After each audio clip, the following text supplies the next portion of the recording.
Hello साथी हो, यो चाहिँ मनीस्टोन हो है, मुनिस्टोन हो। अनि यो चाहिँ मैले छिप्पिएको पत्ताबाट चाहिँ मैले यसरी बिरुवा आफैले गरेको हो है। अनि धेरै एउटा पटमा 10-12वटा थियो, अनि त्यही भएर मैले चाहिँ फाल्टै पटमा अनि रोप्न गइरहेको छु है। फाल्टै पटमा रोप्यो भने चाहिँ अलिकति हेल्दी पनि हुन्छ, यसको पत्ता मोटो बाक्कुलो हुन्छ है, एकदम हेल्दी हुन्छ, फैलिन पाउँछ हैन। त्यही भनेर प्लान्ट एकदम हेल्दी हुन्छ, त्यही भनेर मैले सार्न गइरहेको छु। यो चाहिँ मैले रोप्नको लागि चाहिँ तपाईँको माटोहरू मैले मिलाउन गइरहेको छु। अनि थोरै माटो छ है, अनि कोकोपिट छ थोरै, अनि परलाइट छ, अनि भर्मी कम्पोस्ट छ हैन। अनि त्यहाँबाट पत्कर चाहिँ यसरी अलिक मसिनो पत्कर चाहिन्छ है। अनि यसमा रोपेपछि चाहिँ हेर्नुहोस् त ल, अनि कस्तो राम्रो भएर आउँछ के। अनि पानी चाहिँ धेरै हाल्नु हुँदैन है।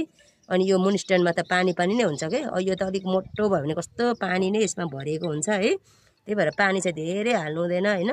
अनि कतिपय साथीहरूले चाहिँ सबै मर्यो भन्नुहुन्छ हैन, गुनासो पोखाउनुहुन्छ।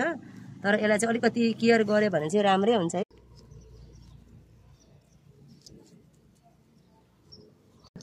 यसलाई चाहिँ अब यो जरा छ, यसलाई अब अलिकति थोरै पानी माथिबाट हालिदिँदा पनि हुन्छ हैन, मुनिबाट दिँदा पनि हुन्छ प्लेटमा राखेर।